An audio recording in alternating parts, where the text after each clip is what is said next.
শ্রী রামায়ণ আপনাদের পাঠ করে শোনাব। আদি কাণ্ড। নারায়ণের শ্রীরাম লক্ষ্মণ ভরত শত্রুঘ্ন চারি অংশে প্রকাশ বিবরণ। গোলক বৈকুণ্ঠপুরী সবার উপরে। লক্ষ্মীশয় আছেন তথায় গদাধর, তথায় অদ্ভুত বৃক্ষ দেখিতে সুচারু, যাহা চাই তাহা পাই নাম কল্পতরু। দিবানিশ তথা চন্দ্র সূর্যের প্রকাশ, তার তলে আছে দিব্য বিচিত্র আবাস। নেতপাট সিংহাসন, উপরেতে তুলি বিরাসনে, বসিয়া আছেন বনমালী। মনে মনে প্রভুর হইল অভিলাষ, এক অংশ চারি অংশে হইতে প্রকাশ। শ্রীরাম ভরতা শত্রুঘ্ন লক্ষ্মণ, এক অংশে চারি অংশ হইলা নারায়ণ। লক্ষ্মীমূর্তি সীতা দেবী বসেছেন বামে, স্বর্ণ ছত্র ধরেছেন লক্ষ্মণ শ্রীবামে। চামর দুলান তারে ভরত শত্রুঘ্ন, জোর হাতে স্তব করে পবন নন্দন। শ্রী এই রূপে বৈকুণ্ঠ আছেন গদাধর, হেন কালে চলিলা নারদ মুনিবর। বিনা যন্ত্র হাতে করি হরি গুণগান, উচ্চে লাগিয়া মুনি প্রভু বিদ্যমান। রূপ দেখি বিরহ নারদ নাচে ধীরে, বসন চিচিল তার নয়নের নীরে। হেন রূপ কেন ধরিলেন নারায়ণ, ইহা জিজ্ঞাসিব গিয়া যথা পঞ্চানন। ভাবিভূত বর্তমান শিব ভালো জানে, একথা কইব গিয়ার মহেশের স্থানে। এতকে ভাবিয়া যাত্রা করে মুনিবর, উচ্চিলা প্রথমেতে ব্রহ্মার গোচর। বিধাতারে লই যান কৈলাস শিখরে, শিবকে বন্দিয়া পাছে বন্দিলা দুর্গারে। নিরখিয়া দুজনে তুষ্ট মহেশ্বর, জিজ্ঞাসা করেন তবে তাদের গোচর। কহ ব্রহ্মা কহে নারদ তপোধন, দোহে আনন্দিত আজি দেখি কি কারণ। বিরিঞ্চি বলেন শুনো দেব ভোলানাথ, দেখিলাম গোলকে অপূর্ব জগন্নাথ। দেখিলাম পূর্বেতে কেবল নারায়ণ, চারি অংশ দেখিয়ে কিসের কারণ। ব্রহ্মা বাক্য শুনি কহেন কৃত্তিবাস, সেই রূপ ইহকালে হইবে প্রকাশ। যে রূপে আছেন হরি গোলক ভিতরে, জন্মিতে আছে 60,000 বছর।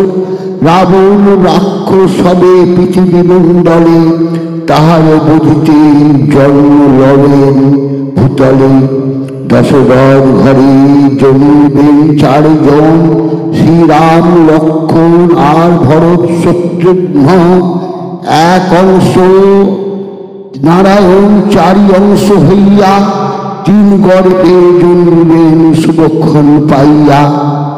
জনকী সহিত রাম লইয়া লক্ষ্মণ, পিতৃসত্য পালনার্থে যাইবেন বন।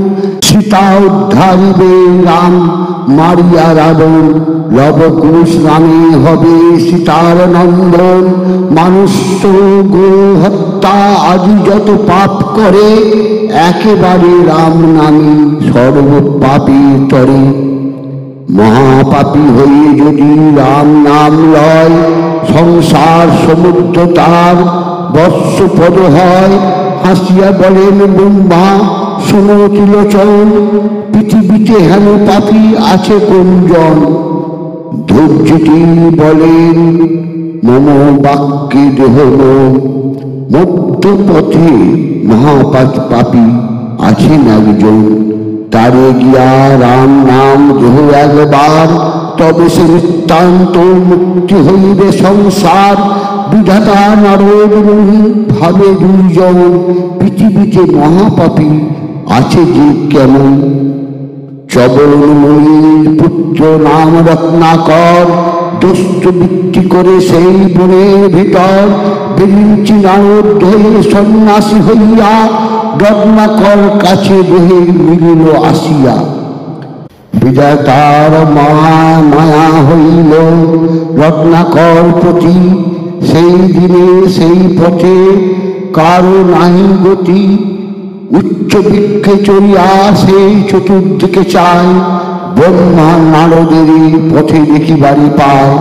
ভাবে মনে রত্নাকর লুকাইয়া বলে, সন্ন্যাসী মারিয়া বস্ত্র লইব এক্ষণে।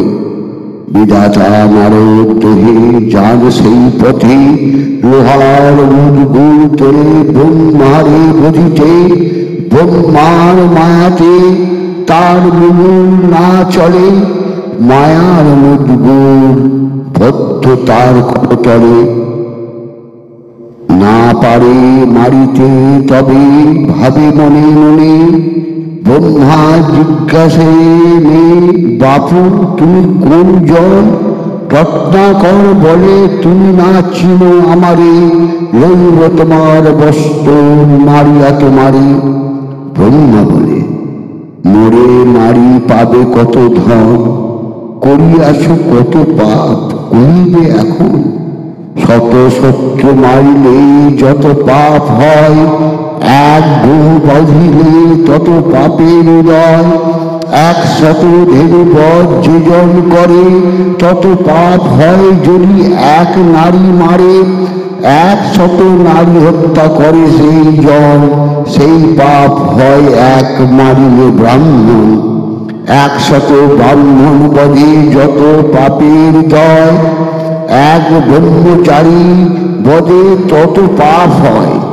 ব্রহ্মচারী মারিলে পাতক হয় রাশি, সংখ্যা নাই কত পাপ মারিলে সন্ন্যাসী। সেই পথে দিয়া গতি করেন সন্ন্যাসী, আর দীর্ঘ 4 ক্রোশ হয় বারাণসী।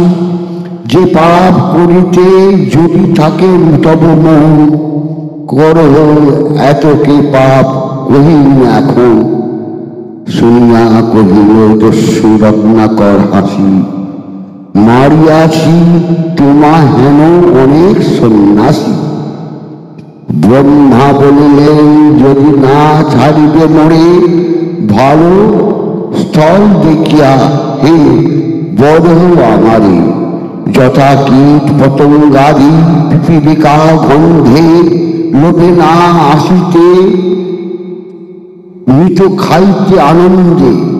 মারিলে দণ্ডের বাড়ি পরিব ভূমিতে, পিপীলিকা মরিবে আমার চাপেতে।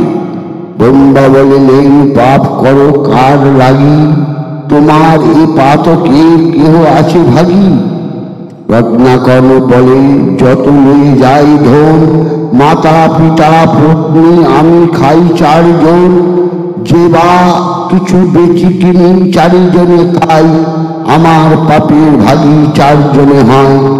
শুনিয়া হাসিয়া ব্রহ্মা কইলেন তবে, তোমার পাপের ভাগী তারা কেন হবে?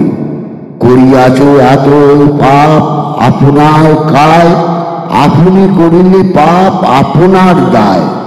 জিজ্ঞাসা করিয়া তুমি আইস নিশ্চয়, তোমার পাপের ভাগী তারা যদি হয়। নিতান্ত আমারে বধ করো তবে তুমি, এই বৃক্ষতলেতে বসিয়া থাকি আমি। হরিষ বিষাদে দস্যু লাগিল কহিতে, বুঝিলাম এই যুক্তি করো পালাইতে। ব্রহ্মা বলে সত্য কহি না পালাবো আমি, মাতা পিতা পত্নী শুধাইয়া এসো তুমি। তারপর চায় দস্যু ফিরে ফিরে চায়, ভাবে বুঝি ভাড়াইয়া সন্ন্যাসী পালায়। প্রথমে পিতার কাছে করে নিবেদন, আদি কাণ্ড কান কীর্তিবাস বিচক্ষণ। রাম নামে রত্নাকরের পাপ ক্ষয়। মনুষ্য মারিয়া আনি যত ধন আনি, আমার পাপের ভাগী ব্রত কিনা তুমি।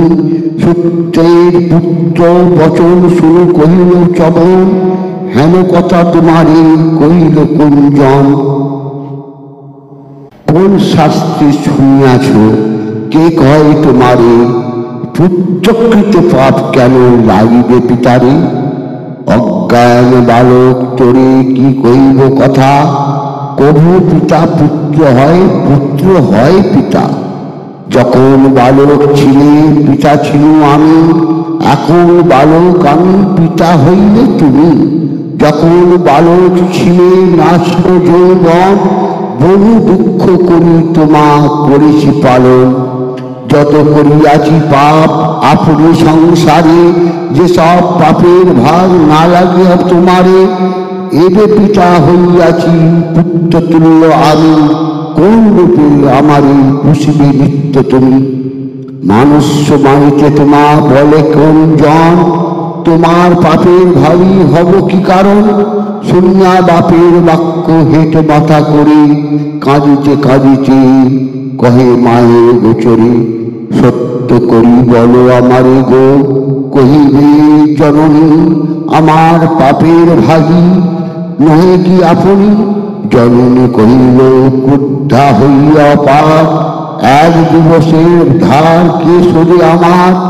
10 মাস গর্ভে ধরি পুষেছি তোমারে, তব কৃত পাপ পুত্র না লাগে আমারে। শুনিয়া মায়ের বাক্য হেট করিল মাথা, পত্নীর নিকট গিয়া কয়ে সব কথা। জিজ্ঞাসী তোমারে প্রিয়ে সত্য করি কও, আমার পাপের ভাগী হও কি না হও। শুনিয়া স্বামীর বাক্য কহিছে রমণী, নিবেদন করি কবু প্রভু শোনো গুণমণি। বিধাতা করিল মরি অর্ধাঙ্গের ভারী, অন্য পাপ নিতে পারি সেই পাপ নারী। যখন করিলা তুমি আমায় গ্রহণ, সর্বদা করিবে মম রক্ষণ পোষণ। আর যত পাপ পুণ্য ভাগ লাগে মরে, পোষণার্থ পাপ ভাগ না লাগে আমারে। মনুষ্য মারিতে কিবা বলিল তোমায়, এই মাত্র জানি তুমি পারিবে আমায়। শুনিয়া ভার্যার কথা রত্নাকর ডরে, কেমনে তরিব আমি এ পাপ সাগরে। পাপেতে ডুবিনু আমি কি হইবে গতি, কাঁদিতে লাগিল দস্যু ভাবিয়া দুষ্কৃতি। লোহার মুদ্গু তবে মাথায় মারিয়া, পড়িল ভূমিতে সে অচেতন হইয়া। উঠিয়া মুনি পুত্র ভাবিল অন্তরে, সেই জন যদি মরে কৃপা করে। ইয়া ভাবি উভয়ের সন্নিধানে গিয়া, কইল ব্রহ্মার পায়ে দণ্ডবৎ হইয়া। একে একে জিজ্ঞাসেন আমি সবাকারে, মম পাপ ভাগী কেহ নাহি সংসারে। আপনি করিয়া কৃপা দিলা দিব্য জ্ঞান, এ সকল পাপে কিসে পাব পরিত্রাণ। কইলেন পিতামহ মুনির কুমারী, তুমি স্নান করিয়া আইসো সরোবরে। শুনিয়া চলিল তবে সাগর সরোবর পারে, তার দৃষ্টিমাত্র জল অন্তরিক্ষ হয়ে শুষ্ক স্থলে মরে নীল মকর কুম্ভীর। কহিল ব্রহ্মার কাছে না পাইল নীল, ছিল যে অবাধ জল এই সরোবরে। মম বৃষ্টিমাত্র জল হইল অন্তরে। শুনিয়া কহেন ব্রহ্মা সঙ্গীত প্রধানে, হইয়াছে পূর্ণ পাপ তরিবে কেমনে। কমণ্ডল জল ছিল দিলেন মাথায়, মহামন্ত্র মণিচারী কহিবারে যায়। নিকটে আসিয়া ব্রহ্মা কহে তার কানে, একবার নাম নাম বলরে বদনে। পাপে জড়া জিহ্বা রাম বলিতে না পারে, কহিল আমার মুখে কথা না ফুরে। শুনিয়া ব্রহ্মার বড় চিন্তা হইল মনে, উচ্চারিবে রাম নাম এ মুখে কেমনে। মকাল কহিলে অগ্রে রা কহিলে শেষে, তবে বা পাপীর মুখে রাম নাম আসে। ব্রহ্মা বলিলেন তারে উপায় চিন্তিয়া, মনুষ্য মারিলে বাপু ডাকো কি বলিয়া। শুনিয়া ব্রহ্মার কথা বলে রত্নাকর, মৃত মানুষের মরা বলে সব নর। মরা নয় মরা বলি জপ অবিশ্রাম, তবে মুখে তখনই শরীরে রাম নাম। শুষ্ক কাঠ দেখিলেন বৃক্ষের পর, আঙ্গুলি ধারিয়া ব্রহ্মা দেখান তাহারে। বহুক্ষণে রত্নাকর করি অনুমান, বলিলেন অনেক কষ্টে মরা কাষ্ঠ খান। মরা মরা বলিতে আয়ের রাম নাম, পাইল সকল পাপে দস্যু পরিত্রাণ। তুলা রাত্রি যেমন অগ্নিতে ভস্য হয়, একবার রাম নামে সর্ব পাপ ক্ষয়।